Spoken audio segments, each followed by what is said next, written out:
teknolohiya at pasilidad sa mga ospital, healthcare center at healthcare worker sa ating mga bayan.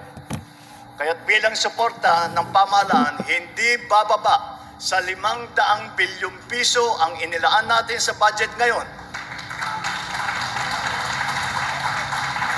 upang maging mas epektibo ang ating health sector.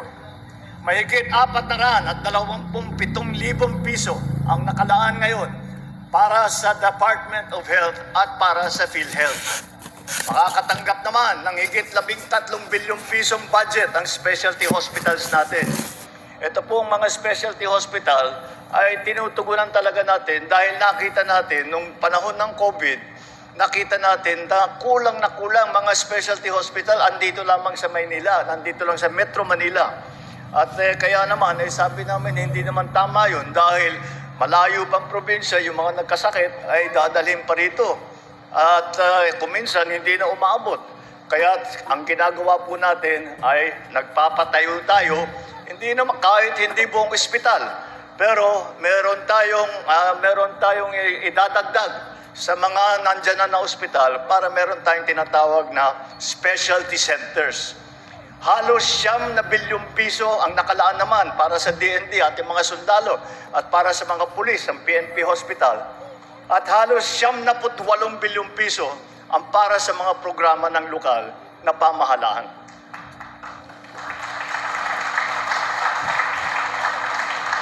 Para naman sa medical scholarship at tuition fee subsidy ng mga estudyante ng mga state university, naglaan din tayo ng higit 1 bilyong piso para tulungan ang ating mga estudyante. Upang maisulong ang medical assistance at zero balance billing program sa BGH, halos 1 bilyon at 400 milyong piso ang budget na inilaan natin sa ospital na ito. Lahat ng ito ay inaasahang magpapabuti ng serbisyong medikal at magpapalakas ng ating health sector. Hindi na po natin hahayaang magtiis sa sakit ang ating mga kababayan dahil sa kawalan ng pagtustos at pagpagamot.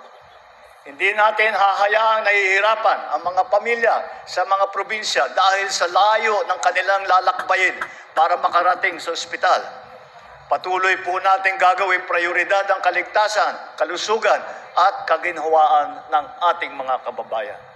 Ngunit, magagawa lang natin ito kung patuloy tayong nagtutulungan. Mahalaga ang pakikipag-ugnayan ng ating pamahalaan sa LGUs upang matugunan ang mga pangangailangan ng ating mga kababayan. Katulad kanina, bilang suporta ng national government sa Baseco Hospital, nag-abot kami ng 15 milyong piso. Umaasa kami magagamit ito sa pagpaganda pa ng ospital. At nabanggit sa akin ni Jorme, sabi niya, ito yung katumbas nito ay 1 year supply ng mga gamot. So at the very least, 1 year tayong hindi na mag-aalala sa supply ng gamot. Bibisitahin din natin mga ospital. Eto, nandito tayo sa ospital ng Manila Medical Center. Noong nakaraang Setyembre, naitala ng OMMC ang pinakamaraming first patient encounter o bilang ng mga pasyenteng unang nakapagkonsulta sa ilalim ng ating YAKAP program. Congratulations! Patuloy ito. Patuloy tayong magtatrabaho at ito ay patunay na malayo ang naaabot ng ating serbisyo kung mayroong koordinasyon ang pambansang pamahalaan, ang LGU, iba't ibang ahensya ng mga gobyerno, mga NGO, at siyempre ang taong bayan. Sa puntong ito, nananawagan ako sa ating mga kababayan. Samantalahin ninyo ang mga programang ito upang mapangalagaan ang inyong mga sarili. Bukas po ang mga serbisyong ito para sa lahat, lalo na sa higit na nangangailangan. Dahil ang kalusugan ninyo patuloy nating tututukan. Mabuhay po ang bagong Pilipinas.